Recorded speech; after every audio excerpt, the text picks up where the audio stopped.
नमस्कार, आप देख रहे थे न्यूज बर्ड और मैं हूं आपके साथ पूजा। खबरों पर जाने से पहले एक नजर डालते हैं टॉप हेडलाइंस पर। 2 दिवसीय मारवाड़ महोत्सव का आगाज, हेरिटेज वॉक की शोभा यात्रा निकाली।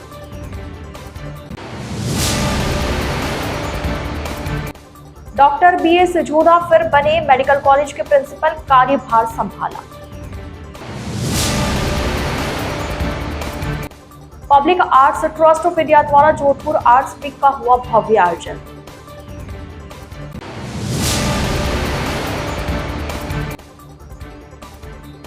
विश्व निष्वेचना दिवस पर दिया CPR का प्रशिक्षण। तो ये थी हेडलाइंस और अब खबरें विस्तार से। जोधपुर पर्यटन विभाग की ओर से जोधपुर में मारवाड़ महोत्सव 2024 का आगाज आज सुबह सूर्य आराधना के साथ हुआ। हेरिटेज वॉक, शोभा यात्रा, BSF का कैमल टैटू शो और सैन्य शस्त्र प्रदर्शनी का आयोजन भी किया गया। दोपहर में मूंछ प्रतियोगिता, साफा बांध प्रतियोगिता सहित कई प्रोग्राम हुए। फेस्टिवल को राजस्थान की अलग अलग संस्कृति की थीम पर आधारित किया गया। पर्यटन विभाग के सहायक निदेशक डॉक्टर सरिता फिरोदा ने बताया कि मारवाड़ महोत्सव का आयोजन देसी विदेशी पर्यटकों को राजस्थान की संस्कृति से रूबरू करवाने के उद्देश्य से किया जाता है। मारवाड़ महोत्सव की शुरुआत आज सुबह मेहरानगढ़ फोर्ट के पार्किंग स्थल पर सूर्य आराधना कार्यक्रम के साथ हुई। सुबह मेहरानगढ़ किले से जयपोल, फतेहपोल, रानीसर, पदमसर, कटला बाजार होते हुए घंटाघर तक हेरिटेज वॉक का आयोजन हुआ। इसके बाद घंटाघर से नई सड़क होते हुए राजकीय उम्मेद स्टेडियम तक शोभा यात्रा निकाली गई। राजकीय उम्मेद स्टेडियम में BSF की ओर से कैमल टैटू शो, सैन्य शस्त्र प्रदर्शनी का आयोजन किया गया।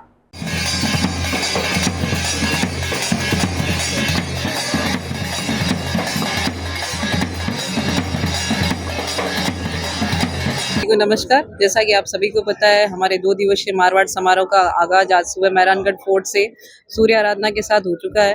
उसके बाद हम हेरिटेज वॉक और शोभा यात्रा के पश्चात यहाँ उम्मेद स्टेडियम में एकत्रित हुए हैं। उम्मेद स्टेडियम में हमारा सबसे पहले BSF का कैमल टैटू शो रहेगा।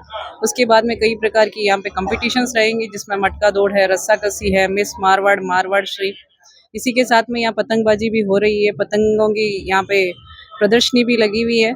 और इसके पश्चात आज शाम को हम अशोक उद्यान के एम्फी थिएटर में एकत्रित होंगे आज की भव्य कल्चरल इवनिंग के लिए। धन्यवाद। ऊँट दस्ता सबसे बड़ी चीज, पहले तो हमें ये बताएंगे ऊँट हमारा आया कहाँ से। ये हमारे बॉर्डर के अंदर जो सीमा पे ड्यूटी करता है, तो हमारा वहाँ पर हर BOP के अंदर ये चीज है। और डेजर्ट के अंदर बहुत बड़ा योगदान है इसका। ड्यूटी के अंदर हमारा ये बहुत बड़ा साथी है। और वहीं से हम इनको यहाँ पर जोधपुर ट्रेनिंग सेंटर है STC, यहाँ पर इसको असेंबल किया जाता है, यहाँ रखा जाता है। और वहाँ पर कैमल कंटीजेंट, और अभी जैसे यहाँ पर मारवाड़ समारोह है, जैसलमेर का है, बाड़मेर का है, बीकानेर का है, यहाँ पर जो भी समारोह होते हैं उसमें बुलाया जाता है। और उसके बाद राष्ट्रीय अध्यक्ष जो भी बाहर के आते हैं, तो मोदी जी हमें बुलाते हैं। और केवड़िया के अंदर अभी जो राष्ट्रीय एकता दिवस है वहाँ पर भी जाता है। इसके अलावा हर साल 26 जनवरी के अंदर कथवे वर्ग के अंदर ये कैमल कंटीजेंट पार्टिसिपेट करता है। इसके साथ में आपने बैंड भी देखा होगा, जो विश्व मात्र ये दोनों एक ही है। इसके अलावा किसी कंट्री के अंदर ये चीज है नहीं, और ये आकर्षण का केंद्र है। और ये BSF के साथ साथ राजस्थान की संस्कृति को भी कर्तव्य पथ के ऊपर दर्शाता है। और यहाँ का कल्चर कैसा है, यहाँ का पहनावा कैसा है, यहाँ रहन सहन कैसा है। तो कैमल कंटीजेंट हमारे सीमा सुरक्षा बल के लिए गौरव का चीज है, और इसी के साथ में ये राजस्थान का भी है। सर खमागणी उगम में नरसिंह चौहान। मेरी मूछे करीबन 4 फीट लंबी है। मैं कई जगह से मैंने अवार्ड ले रखे। वैसे मैं राजस्थान में जहाँ भी मेले लगते हैं वहाँ सब जगह जाता हूँ मैं।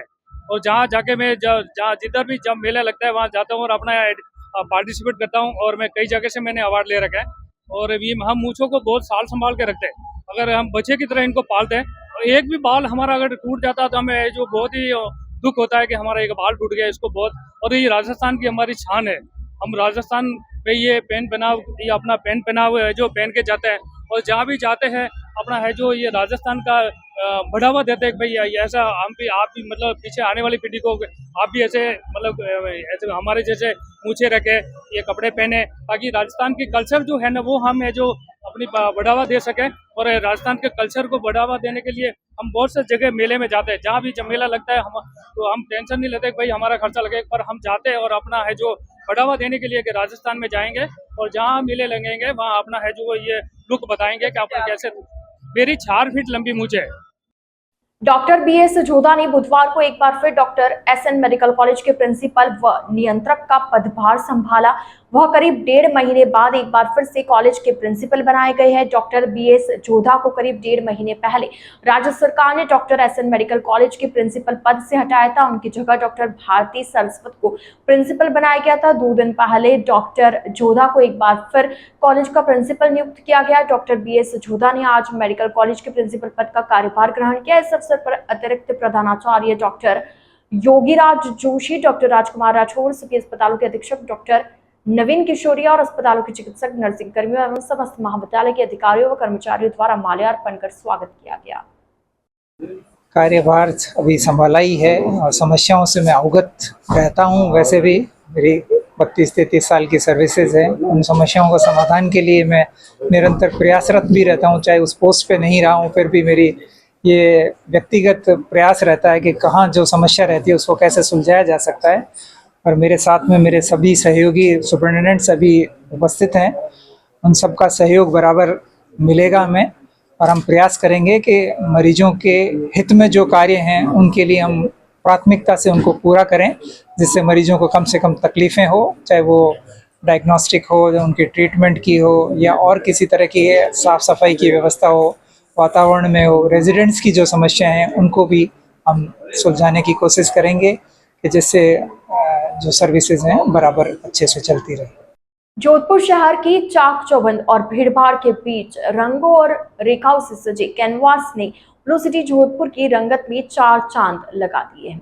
मौका था Public Arts Trust of India की ओर से Jodhpur Arts Week special projects edition 2024 के भव्य आयोजन का। जोधपुर विकास प्राधिकरण, नगर निगम Jodhpur, Indian Institute of Technology Jodhpur के सहयोग से आयोजित हो रहे इस कार्यक्रम में British Council, Data Art, Frozen Music, Loewe Foundation, Jaipur Rugs एकजुट होकर इस कार्यक्रम को यादगार बनाने के लिए तैयार है।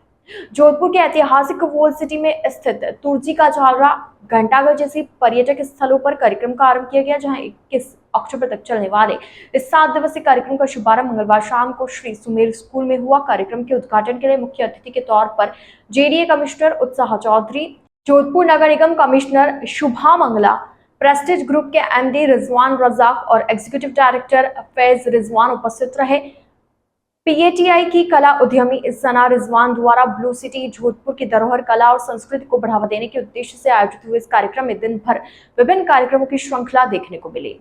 Jodhpur is a very special place for me. I only visited Jodhpur maybe like 2 years ago, and I felt like it was some kind of karmic debt to the city that brought me here, and something in my soul inspired me to create this.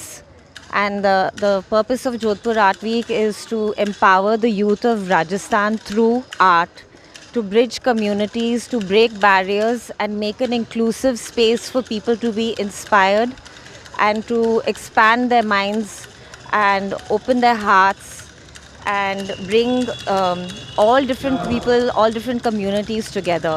That is my purpose of Jodhpur Art Week. Railway द्वारा स्वच्छता के प्रति संकल्प की प्रतिबद्धता के लिए स्वच्छता पखवाड़ा मनाया गया।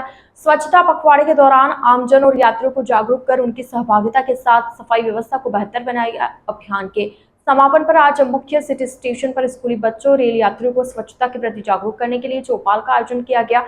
स्वच्छता चौपाल के माध्यम से कार्यस्थल की स्वच्छता और वेस्ट टू वेल्थ की अवधारणा जैसे मुद्दों पर किया गया। स्वच्छता व सुरक्षा के प्रति जागरूकता हो, इसके लिए यात्रियों के साथ सीधा संवाद कर उन्हें साफ सफाई, रेलवे सुरक्षा एवं रेलवे परिसर में उपलब्ध सुविधाओं के प्रति जागरूक किया गया।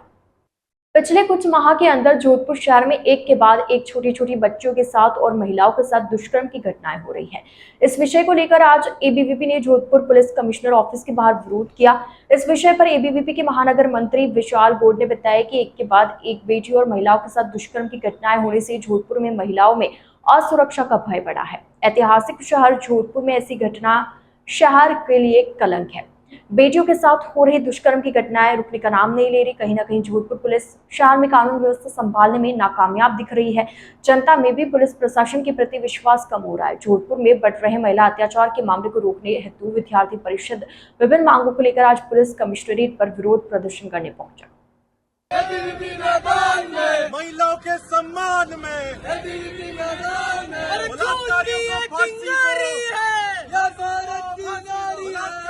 द न्यूज बर्ड के इस बुलेटिन में फिलहाल वक्त हो चला एक छोटे से ब्रेक का। ब्रेक के बाद जल्द हाजिर होंगे, आप बने रहिए द न्यूज बर्ड के साथ।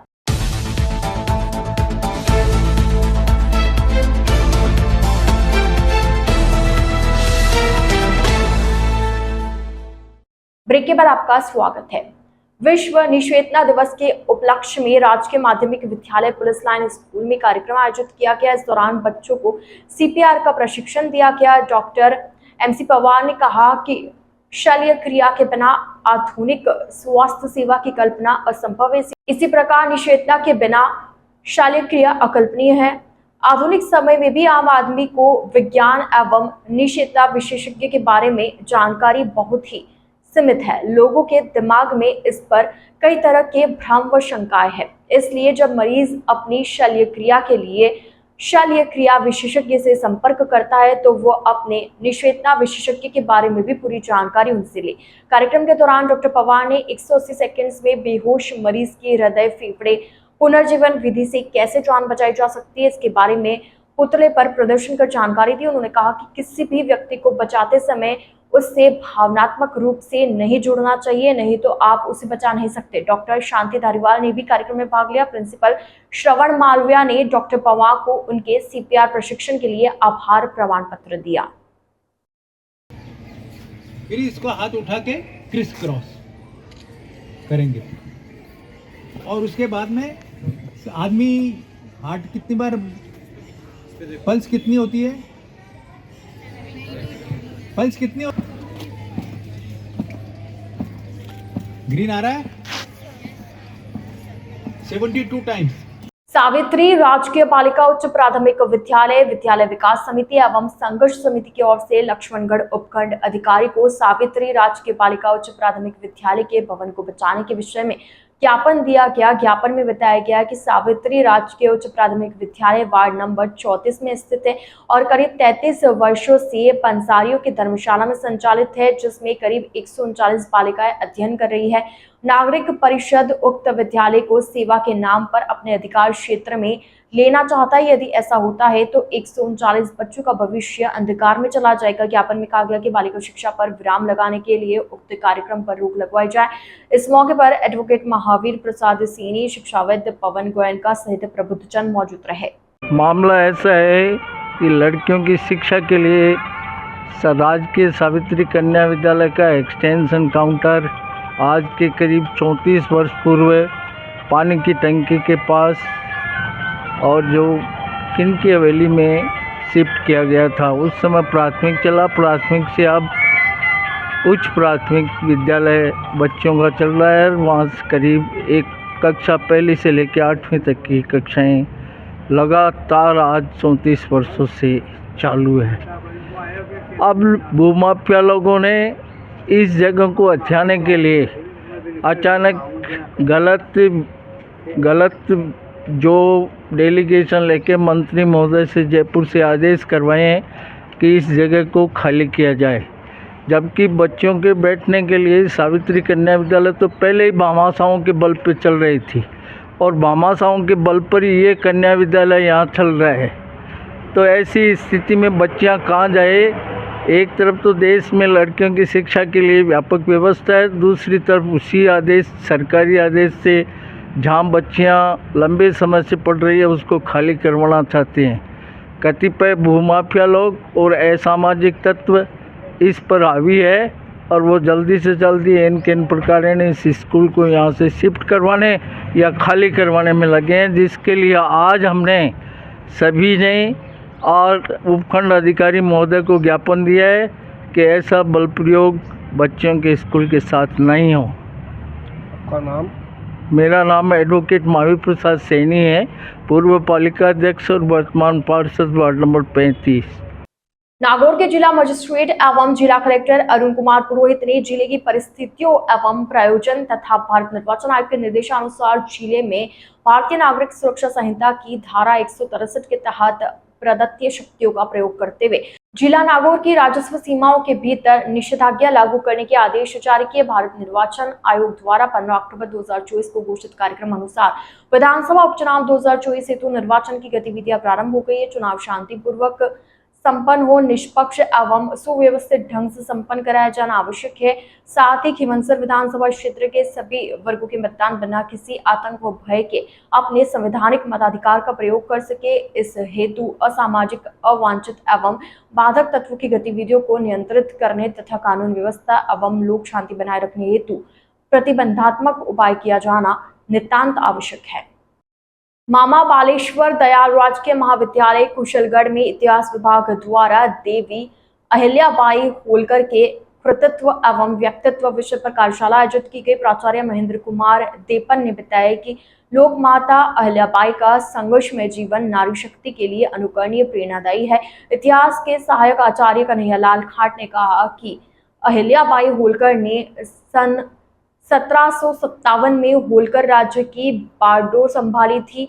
ससुर मल्हार राव से मिले संस्कारों व मार्गदर्शन का यह प्रभाव रहा कि रानी अहिल्याबाई में एक कुशल शासक के सभी गुण विद्यमान थे। इस कारण उनका राज्य बाहरी व आंतरिक शत्रुओं से सुरक्षित रहा। कार्यालय में विद्यार्थियों के लिए निबंध व क्विज प्रतियोगिता आयोजित की गई। क्विज प्रतियोगिता में माया भाभोर ने प्रथम, मनीष डामोर ने द्वितीय एवं तमन्ना बारिया व महेश डिंडोर ने तृतीय स्थान प्राप्त किया। द न्यूज बर्ड के इस बुलेटिन में फिलहाल के लिए इतना ही। आइए चलते चलते एक बार फिर नजर डालते हैं आज की टॉप हेडलाइंस पर। 2 दिवसीय मारवाड़ महोत्सव का आगाज, हेरिटेज वॉक की शोभा यात्रा निकाली।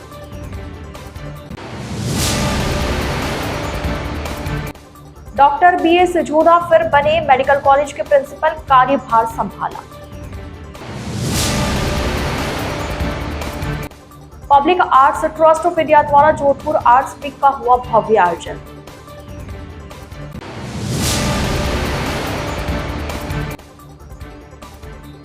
विश्व निष्वेचना दिवस पर दिया CPR का प्रशिक्षण। तो अब दीजिए इजाजत पूजा को, और आप इसी तरह बने रहिए द न्यूज बर्ड के साथ। नमस्कार।